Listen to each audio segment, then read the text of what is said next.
Bismillahirrahmanirrahim. Assalamu alaikum.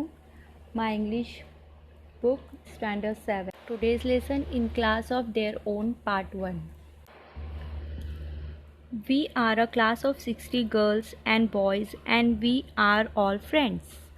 Of course, it's true that there are camps amongst us, and sometimes we do have quarrels, arguments, fights, everything. But when it comes to facing others, even the teachers, we are all one. We face them together.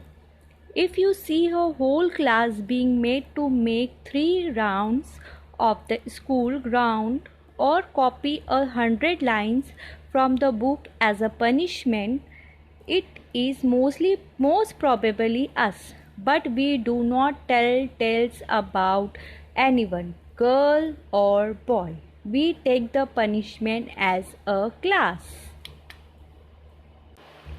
And guess what happened this year? We were used to teachers shouting at us for poor marks, shabby works, incomplete homework, not attending school regularly, and all the other things that teachers worry about. But we didn't mind it. It made no difference to us. We all liked our class the way it was. We were in fact quite proud of our class. And so was our new class teacher, Mrs. Desai. She said so in very first period.